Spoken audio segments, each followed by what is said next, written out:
All right, Shalom, Shalom, Israel. First and foremost, before I start this lesson, I'm going to give all honor, glory, and praise to Yahweh, Bahashem, Yahushua, Bahashem, Kakudash. I'm the brother Tazim Makamath, coming from the Camp Prophets in Babylon here in Tampa, Florida. I want to give double honors to the elders and apostles of Great Millstone that teach us truth and rule well. Peace and salutation to the hopeful elect that scatter abroad. And today we're going to go into the flower of a woman's age. Okay? What does it mean? What does the flower of a woman's age mean? And what age does it start? Okay? So we're gonna go into it and and grab some scriptures. And Lord willing, this lesson is edifying to the hopeful elect that scatter abroad. Okay? So I typed in Google, I said, what is the flower of her age? Alright, and right here we got a good answer right here. It says the flower of her age is when she first begins to menstruate, and this usually occurs around the age 12 or 13. Okay? Now, you have guys in Israel that say, oh, a flower woman's age is when she becomes 18, or, but that's not true because, for example, when we our Levite priests, they all have virgins. Okay? They all have virgins, and when the Levites get these virgins, they pop them.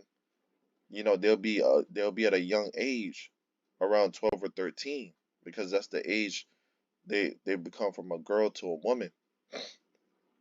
Okay, so we're gonna actually get this first scripture.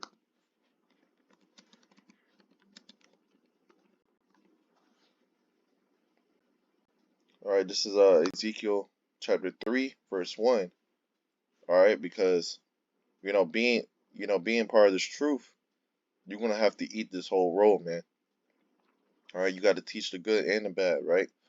It's Ezekiel 3 and 1. It says, moreover, he said unto me, Son of man, eat that thou findest, eat this roll, and go speak unto the house of Israel. Right? So it says, so I opened my mouth, and he caused me to eat that roll. This word represents his roll. All right, because they have in the scriptures they tell you how the word is similar to bread. Okay, so hey, when we eat this roll, we eating this whole truth. And it says, and he said unto me, Son of man, cause thy belly to eat, and fill thy bowels, eat with this roll that I give thee. Then did I eat it, and it was in my mouth as honey for sweetness. Okay, when we eat this roll, we digest it in our mind. Okay, we got to learn the good and the bad of this truth. Let me grab another scripture. I believe it is in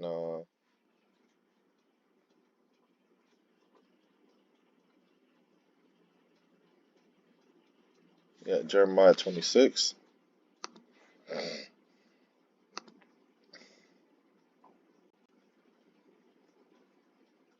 All right, let's get this in the actually get this in the NLT.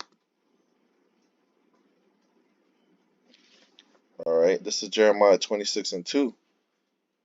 This is in the NLT, Jeremiah 26 and 2. It says, this is what Yahweh says. Stand in thy courtyard in the front of the temple of Yahweh, and make an announcement to the people who have come there to worship from all over Judah. Give them my entire message, include every word. Now let's go to the King James.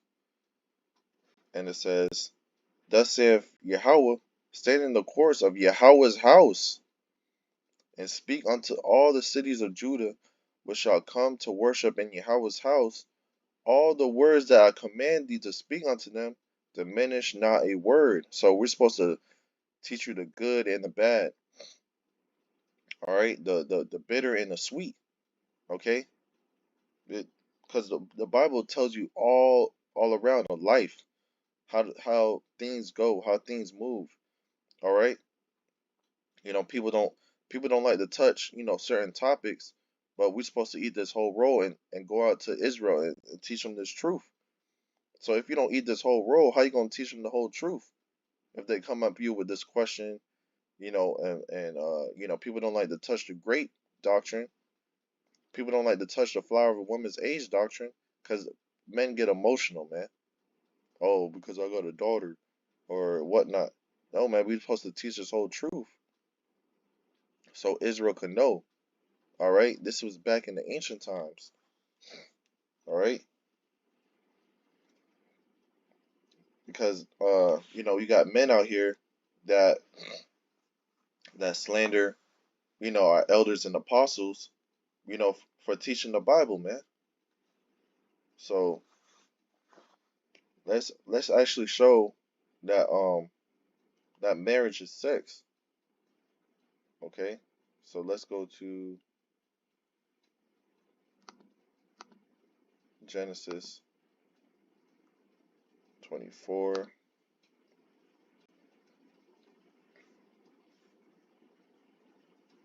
and 16. Genesis 24 and 16, it says, and the damsel was very fair to look upon, a virgin, neither had any man known her, and she went down to the well and filled her pitcher and came up. Now let's look up this word damsel and virgin. Okay, you go in this word damsel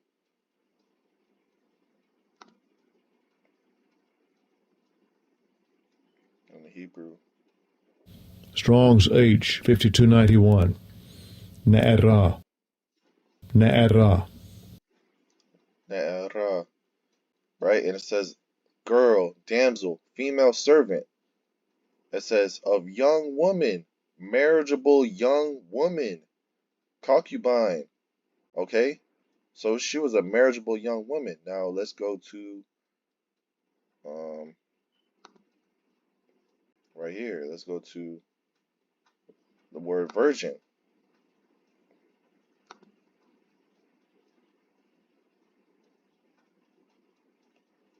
Strong's H 1330.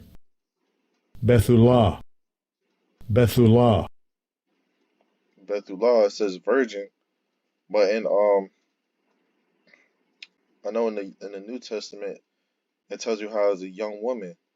Okay, so we had young women, but a damsel is a young woman of a marriageable age, right? Damsel was a very was very fair to look upon, a virgin, right? A young woman of marriageable age. It says neither had any man known her. She went up down to the well and filled her pitcher and came up.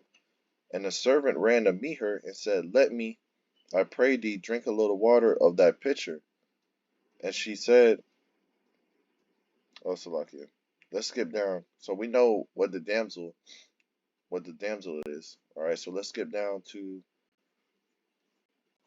verse 67. Okay, so this is how you know marriage is the sex, right? It says, then Isaac brought her into her mother Sarah's tent and took Rebekah, and she became his wife. So when he took her, she became his wife. By the what? By the act of sex, right? And he loved her, and Isaac was comforted after his mother's death. Okay. Now let's go into, you know, flower of a woman's age. Now let's go to 1 Corinthians chapter 7.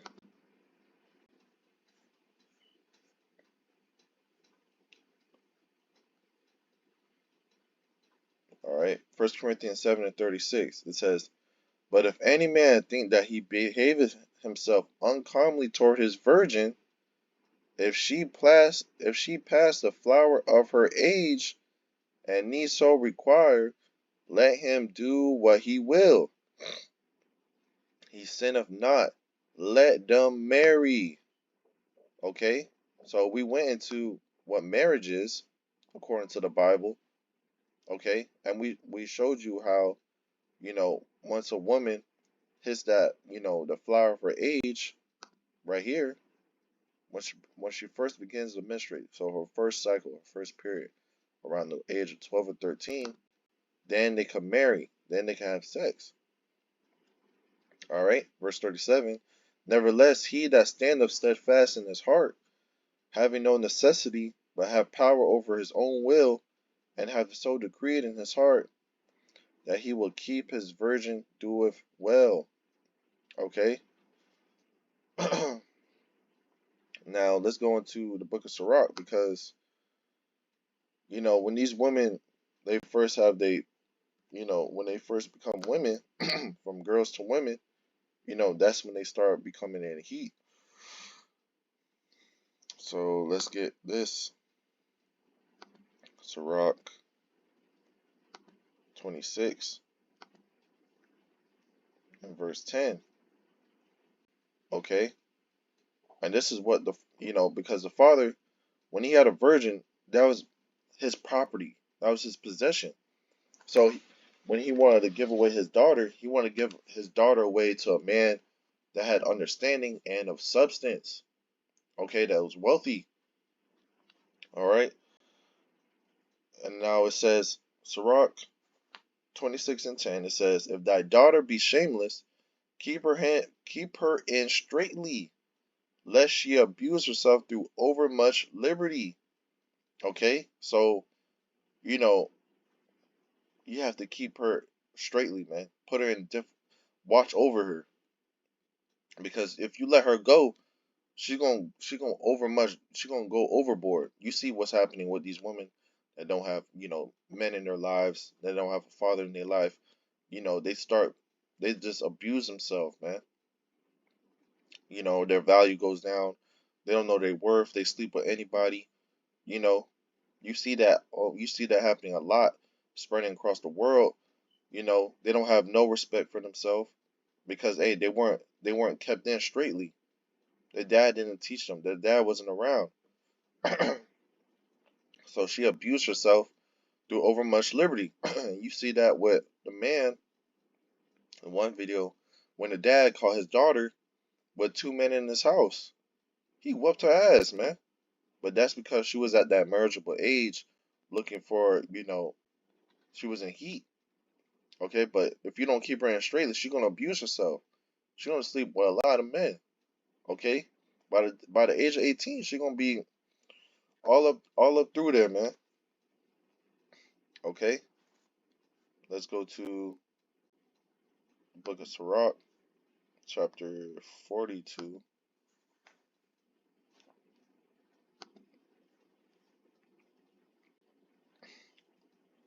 This is the book of Sirach, chapter 42, verse 9. Right now it says, "The father waketh for the daughter when no man knoweth, and the care for her taketh away sleep." All right, because when this woman's at that marriageable age, the father's always waking up. Man, where's my daughter doing? Let me check on her. Let me knock on the door. Hey, you there? You there? You know what's going on in there? Okay, it take away sleep, because the father knows once the woman's at that age, a lot of things are gonna be happening, man. So the father is always it's always has anxiety, what's going on, concern, what's going around with your life. Okay? It says, when she is young, lest she pass away the flower of her age. So we've proven it once again, the flower of her age, 12 or 13, when she is young. This is a young age, 12 or 13, man. Okay? It's when she first begins to menstruate, when a girl becomes a woman. Okay? And that's when a boy becomes a man, at the age of 12. Okay? And it says, and being married, lest you should be hated. All right? Verse 10, in her virginity, lest she should be defiled and gotten with child in her father's house, and having a husband, lest she should misbehave herself when she is married, lest she should be barren. Okay? You don't want your daughter to be in the house with your kid that she don't know who the father is, man. That's why That's why you see it today in the court system. when a woman get married, who's walking her down the aisle? Her father. Okay, so it shows you that even Esau know that Esau's corrupted. He tell you you got to go to the court system to be married, which is a false lie, man. It's supposed to be between and you and your woman and the Most High, man. And she's supposed to be a virgin because if she wasn't, that means she was married to another man. Okay. Now, what I was saying, what I was saying. Oh yeah. So a father is supposed to give away his woman, his daughter, to a man with substance, with understanding. Okay, not sleeping around and having all these, you know, you don't know who the baby daddy is and all this stuff, man, and having all these children in his house. Okay, verse 11: Keep a sure watch over a shameless daughter, lest she make thee a laughing stock to thine enemies, because that's embarrassing. Okay, and a byword in the city. You know, or you see that, these women out here today, like you see the father, like, man, your daughter a hoe, man, your daughter out there, she a thought, she a whore, that's a laughing stock to you, man. Okay, that's embarrassing to you, man. Okay, you don't want to be that. That's why you got to keep watch over your daughter. Make sure she's in straightly, because if not, she's gonna go around. All right, it says, and a reproach among the people, and make thee ashamed before the multitude. Okay, so you're gonna be ashamed because your daughter's over here sleeping around with different men, and she becoming a whore. All right, that's why you got to keep her in straightly during that time of age 12 or 13. Okay, the flower of her age is when she become a girl to a woman, when she's able to become barren and conceive. Okay, and that takes away the father's sleep. Okay, now let's go to the book of Leviticus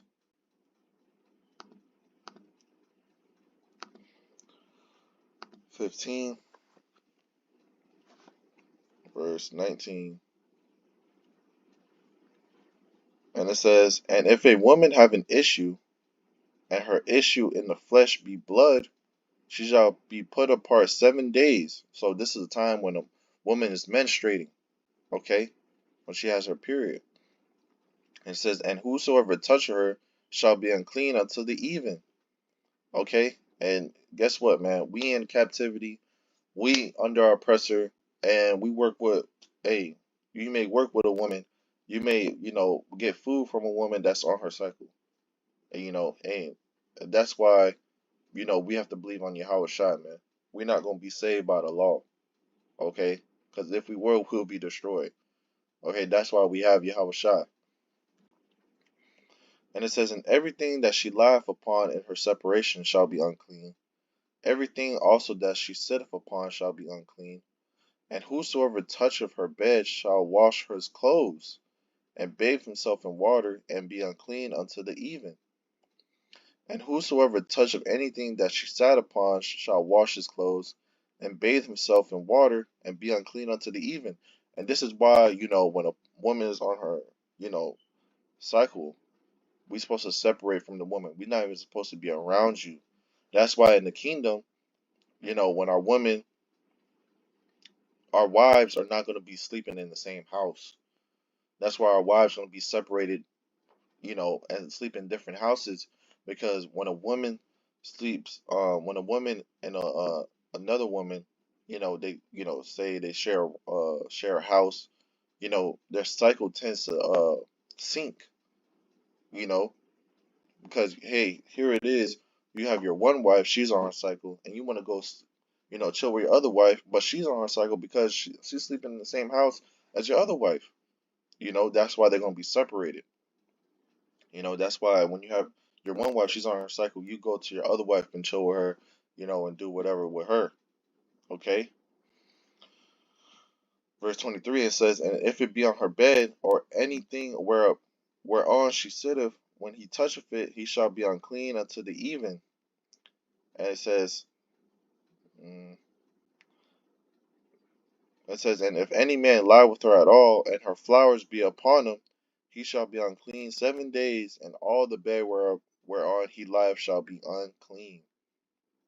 So you see, you know, flower of woman ages when she first begins to menstruate. Now I want to look up this word.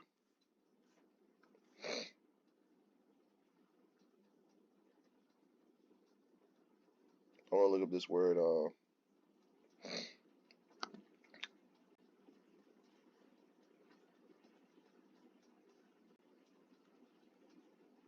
There it is.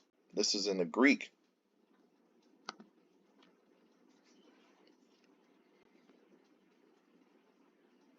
Parthenos. Strong's G 3933. Parthenos. Parthenos. Parthenos. It says a virgin, a marriageable maiden, a woman that who has never had sexual intercourse with a man, one's marriageable daughter. Okay? So you see, man, I'm proving it once again in the Greek. This is in the Greek now. Alright? Parthenos. It says a virgin, a marriageable maiden, a woman who's never had sexual intercourse with a man, one's marriageable daughter. Okay? Parthenos. Alright? So you see. Alright, a woman of young age, one's marriageable daughter, a virgin. Okay? So you see, that's in the New Testament. So with that, I pretty much hit the point, of this lesson. Lord willing, this lesson is edifying once again. I'm going to give all honor, glory, and praise to Yahweh, Ba'ashem Yahushua, Ba'ashem Rakakwadash. Till next time I say Shalom.